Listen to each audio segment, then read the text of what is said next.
Hello everyone. Today I am going to start the chapter Structure of Atom. In Structure of Atom, in earlier classes, everybody studied about the Dalton's theory of atomic model, Rutherford's theory, and Rutherford scattering model.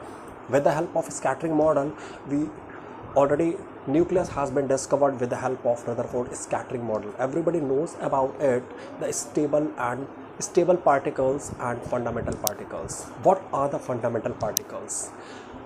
Electron, proton and neutron are the fundamental particles which makes atom stable. And what are temporary particles? There are few particles are also existed in the inside the atom which is present in the atom orbits, but they are not permanent, like pi meson, pi plus, pi minus, pi neutral. These are unstable particles, and I already discussed about the Rutherford atomic model and the drawback of Rutherford's atomic model. Now today I am going to start the Bohr's model of atom is a very successful atomic model. According to the Bohr's atomic model, look at the board. First of all, each atom, according to the Bohr's atomic model, each and every atom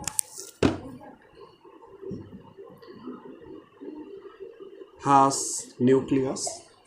Each and every atom has nucleus in which the neutron and proton are present in the nucleus of atom. Clear? This is the first point, and the second point, each and every shell, this one is a K shell,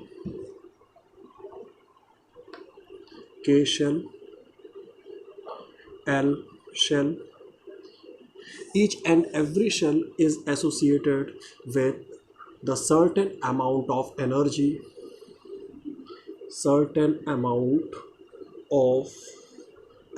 or fixed amount of energy. Clear? Means first point is that each and every atom has a nucleus in which neutron and proton are present while electron revolves the outermost circular permitted orbitals, and each shell is associated with the certain amount of energy. Clear? Those shell which is nearer to the nucleus has less amount of energy. Means suppose that K shell is associated with the energy E1, while L shell is associated with the amount of energy E2, while M shell is associated with the amount of energy E3. Clear? The greater the distance from the nucleus, greater would be the energy associated with that shell. So the M shell has much greater as compared to K and L. So the E3 is greater than E2 is greater than E1. Clear? And the most important point, whenever any electron revolves around the circular permitted orbitals, when any electron revolves around the circular permitted orbitals, so the angular momentum of that electron is equals to nh upon 2 pi. Clear? Means for first shell means where n is the number of shell. For first shell, what the means the angular momentum that is mvr, where m is the mass, v is the velocity, and r is the radius of shell, is equals to 1h upon 2 pi. For second shell, mvr equals to 2h upon 2 pi. Means whenever any electron revolves around the circular permitted orbital, then the angular momentum of that electron is equal to nh upon 2 pi, where n is the number of shell. For first shell, we put the value of n is equals to 1, then mvr equals to 1h upon 2 pi. Similarly, for second shell, mvr equals to 2h upon 2 pi. That is the more important point. So in the next one, listen, E1 is associated with a less amount of energy and E2 is associated with a high amount of energy as compared to E1. Whenever the electron, suppose that the electron present in first shell means K shell, clear? When the electron jump from the lower energy level to higher energy level or higher energy to level to lower energy level, whenever the electron jumps from lower energy level to higher energy level or higher energy level to lower energy level, that requires certain amount of energy, and such amount of energy is directly proportional to frequency of that electron. This representation is called mu, clear? Mu, and mu is called frequency. When the proportionality sign is eliminated, then it forms E equals to h mu, where h is Planck's constant, clear? H is Planck's constant, and the value of h is 6.625 into 10 raised to the power minus 34 joule second, or 6.625 into 10 raised to the power minus 27 erg second. We put the value of h according to the unit of energy and frequency. Now the question is, why the Bohr's atomic model is so successful? That means, why the Bohr's atomic model is so successful? Number first point, with the help of Bohr's atomic model, stability of atom can be explained. Means each shell K, L, M, each shell is associated with a certain amount of energy, and the stability of atom can be explained with the help of Bohr's atomic model. And the second one, energy of, means each shell is associated with a fixed amount of energy, means K shell having the different amount of energy as compared to L, M, N. So the energy is equals to minus 13.6 Z square upon N square.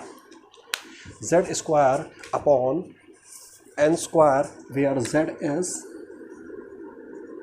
the atomic number, and N is the number of shell, clear?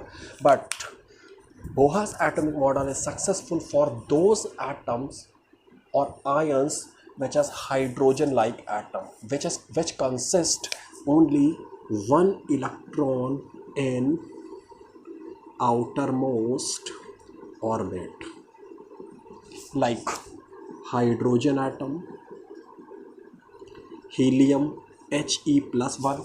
Helium has 2 electrons in outermost shell, and plus 1 shows the loss of 1 electron. That means He plus consists of 1 electron. Similarly, Li, lithium, its atomic number is 3, so plus 2 charge indicates a loss of 2 electron. So the lithium plus 2 is also consist of plus 1 electron. That means Bohr's atomic model explains only such kind of species like hydrogen atom, helium He plus 1 and Li plus 2, clear?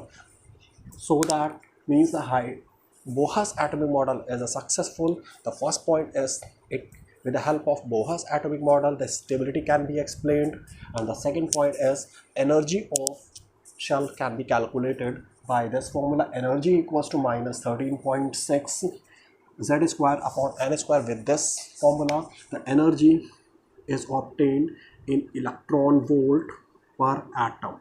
This is the unit of energy for this expressions, clear?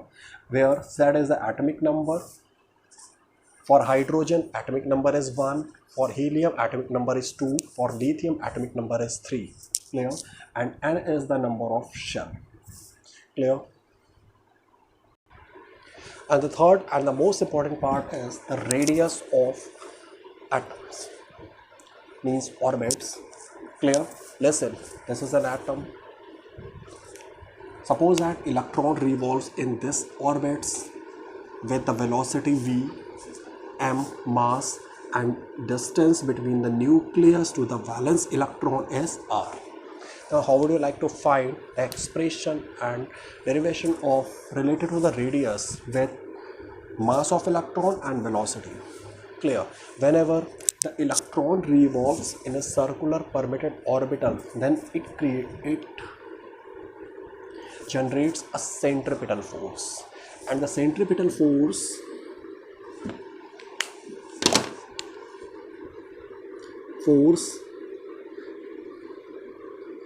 mv square upon r. M is the mass of electron, v velocity, and r radius. Clear? This force is called centripetal force. Clear? According to the Bohr's quantization, mvr is equals to nh upon 2 pi. I already discussed in Bohr's atomic model, whenever the electron revolves around the circular permitted orbital, then the angular momentum is equal to nh upon 2 pi. Clear? The mvr equals to nh upon 2 pi. Now we calculate the value of v, nh upon 2 pi and mr. This is the equation number first. Got it? And the electrostatic force of attraction. Electrostatic force of attraction means electron and proton, because both are charged unit. Electron is negatively charged while the proton is positively, and the nucleus contains z number of protons. Total number of present in a nucleus is called atomic number, that is z, and each proton carries equal charge as electron, so the total charge is E. Clear? The force acting with charged species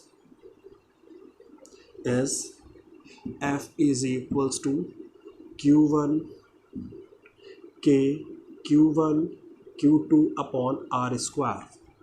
Q1 and Q2. Q1 is an electron while Q2 is the total proton present in nucleus. Clear? So the force of attraction is K E electron and the total proton is Z into E upon R square. Then force of attraction means K Z E square upon R square. Now this force of attraction, which is compared by this formula, means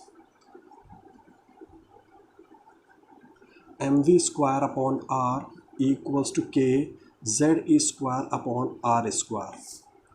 Clear? With the help of this expression, we get the value of r, that is n square, means r